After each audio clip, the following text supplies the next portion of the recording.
पापमोचनी एकादशी व्रत कथा।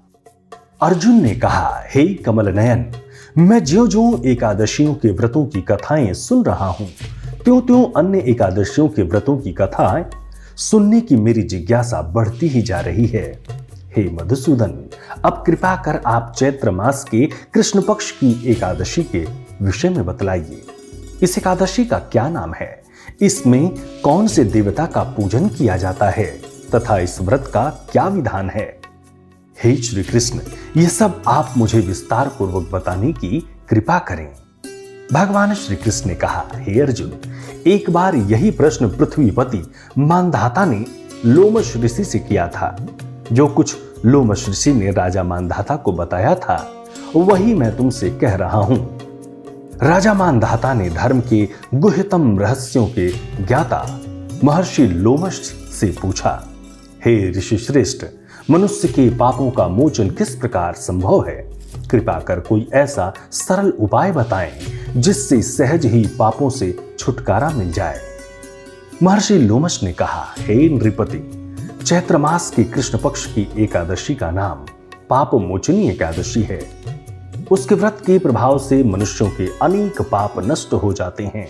मैं तुम्हें इस व्रत की कथा सुनाता हूं, ध्यानपूर्वक श्रवण करो। प्राचीन समय में चैत्ररथ नामक एक वन था। उसमें अप्सराएं किन्नरों के साथ विहार किया करती थीं। वहां सदैव वसंत का मौसम रहता था, अर्थात उस जगह सदा नाना प्रकार के पुष्प खिले रहते थे।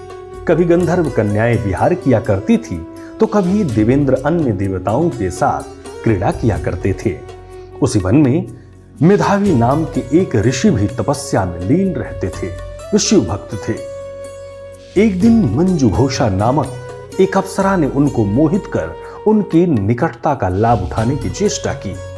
इसलिए वो कुछ दूरी पर बैठ वीणा बजाकर मधुर स्वर में गाने लगी। उसी समय शिव भक्त महर्षि मेधावी को कामदेव भी जीतने का प्रयास करने लगे। कामदेव ने उस सुंदर अप्सरा के भ्रू का धनुष बनाया, कटाक्ष को उसकी प्रत्यंचा बनाई और उसके नेत्रों को मंजू घोषा अप्सरा का सेनापति बनाया। इस तरह कामदेव अपने शत्रु भक्त को जीतने को तैयार हुए।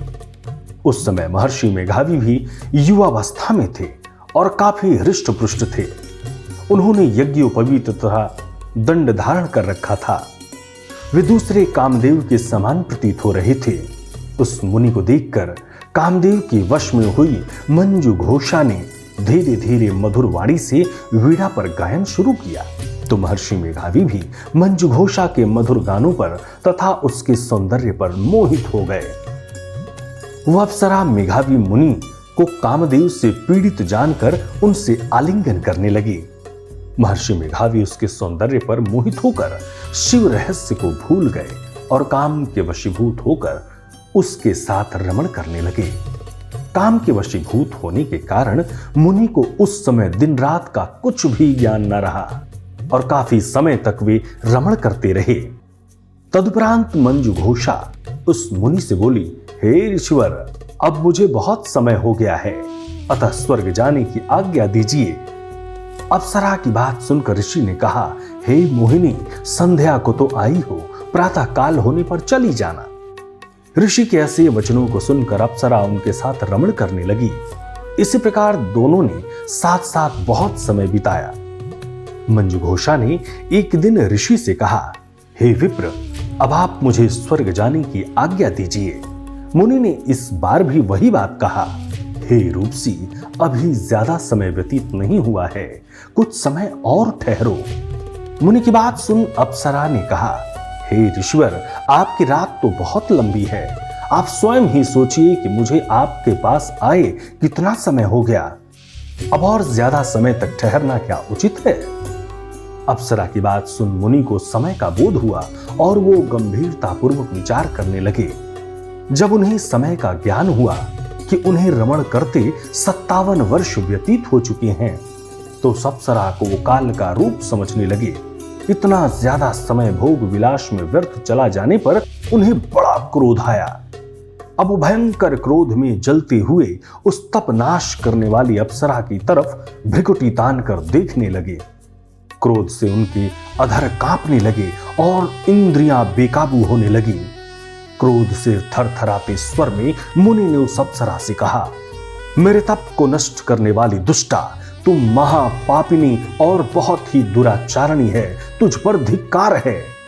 अब तू मेरे शाप से पिशाचिनी बन जा। मुनि के क्रोध युक्त शाप से वो अप्सरा पिशाचिनी बन गई। ये देख वो व्यथित होकर बोली, हे ऋषिवर, अब मुझ पर क्रोध त्याग कर प्रसन्न होइए और कृपा करके बताइए कि इस शाप का निवारण किस प्रकार होगा।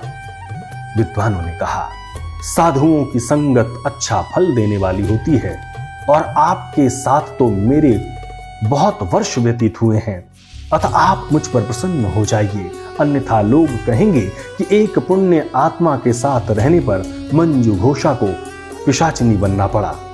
मंजू घोषा की बात सुनकर मुनि को अपने क्रोध पर अत्यंत ग्लानि हुई, साथ ही अपनी अपकीर्ति का भय भी हुआ। अतः पिशाचिनी बनी मंजू घोषा से मुनि ने कहा, तूने मेरा बड़ा बुरा किया है, किंतु फिर भी मैं तुझे इस शाप से मुक्ति का उपाय बतलाता हूं। चैत्र मास के कृष्ण पक्ष की जो एकादशी है उसका नाम पाप मोचनी है। उस एकादशी का उपवास करने से तेरी पिशाचिनी की देह से मुक्ति हो जाएगी। ऐसा कहकर मुनि ने उसको व्रत का सब विधान समझा दिया। फिर अपने पापों का प्रायश्चित करने के लिए वे अपने पिता च्यवन ऋषि के पास गए। च्यवन ऋषि ने अपने पुत्र मेघावी को देखकर कहा, हे पुत्र, ऐसा क्या किया है तूने कि तेरे सभी तप नष्ट हो गए हैं, जिससे तुम्हारा समस्त तेज मलिन हो गया है। मेघावी मुनि ने लज्जा से अपना सिर झुकाकर कहा, पिताश्री, मैंने एक अप्सरा से रमण करके बहुत बड़ा पाप किया है। इसी पाप के कारण संभवतः मेरा सारा तेज और मेरा तप नष्ट हो गया है।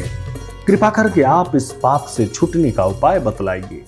ऋषि ने कहा, हे पुत्र, तुम चैत्र मास के कृष्ण पक्ष की पाप मोचनी एकादशी का विधि तथा भक्ति पूर्वक उपवास करो, इससे तुम्हारे सभी पाप नष्ट हो जाएंगे।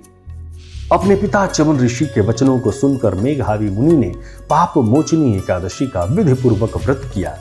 उसके प्रभाव से उनके सभी पाप नष्ट हो गए।